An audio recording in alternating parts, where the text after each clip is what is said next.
Everyone's familiar with infrared. It is the invisible part of light with shorter wavelengths that are felt as heat.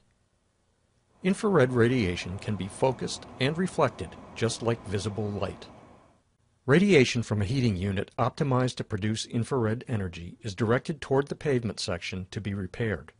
The asphalt layer absorbs the infrared radiation through the process of radiation heat transfer.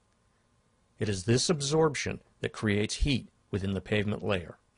Proper placement of the infrared heating unit over the area to be repaired is required to create a joint-free thermal bond. Overlapping the area treated by infrared by 12 inches around the damaged section allows the operator to blend old and new material around the joint. Picture framing should be within 6 inches of the heated area, otherwise raveling will occur if scarifying too close to the cold or unheated area. This creates a thermal bond within the surrounding pavement and eliminates cold joints and seams. Using our 2-ton mini combo, we will demonstrate the techniques to put Raytech Infrared to work for you. The mini combo is an asphalt reclaimer and pavement heater combined on a dual axle trailer. In this example, a utility cut, the unit is backed into place with the heater in the down position to make sure the area heated has adequate overlap of 12 inches between the cut and the surrounding pavement. The blowers and gas flow are started and the heating units are lit. When the operating temperature is reached, in approximately 1 minute, the 8-foot by 6-foot heating chamber is lowered and paralleled to approximately 4 to 5 inches above the road surface. Raytech infrared heaters require 7 to 10 minutes to thoroughly heat a 48 square foot area to a depth of 1.5 to 2 inches, or 1 pavement lift. Periodically, the heating chamber is raised slightly and the road surface beneath is checked for proper temperature. This is indicated when the pavement surface can be easily scored with a rake.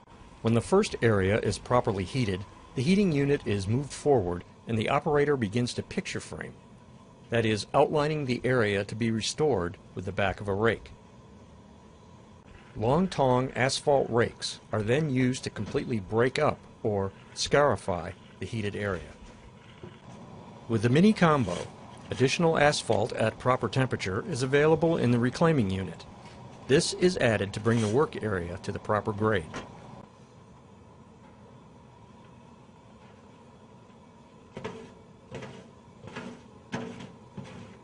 A lute is used to evenly grade the asphalt at approximately 3/8 of an inch above the existing pavement. This allows for compaction and keeps the perimeter of the work area neat. With the second area ready, the picture framing and scarifying process begins again. New hot material is brought in from the reclaiming bin as needed, and the surface is prepared for compaction. When properly compacted, a thermal bond will be created between the restored area and the surrounding pavement. It is critical to pinch the edges of the new material with the edge of the roller. This bonds the new to the old.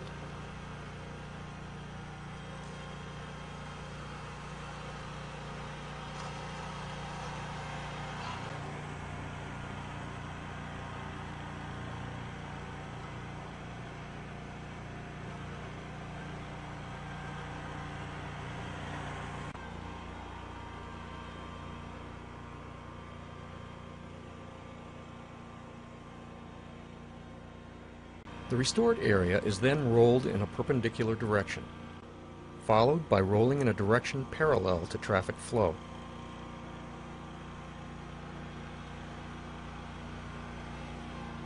Use of a hand tamper around storm drains and manholes is required to ensure proper compaction. Since the utility cut traverses the width of the road, the process of heating and adding new material is repeated as many times as necessary to complete the job. Here are a few important points to remember. Raytech Infrared eliminates cold joints. The asphalt surface is never burned or oxidized, as flames never contact the pavement surface. Using Raytech equipment makes the cutting and removal of asphalt material unnecessary. Raytech systems allow you the flexibility to make high-quality pavement repairs when and where you need. With the job complete, The restored area is thermally bonded to the original pavement. Patch failure is impossible because there are no seams for water or debris to contaminate. The next project is the restoration of the pavement around a manhole cover.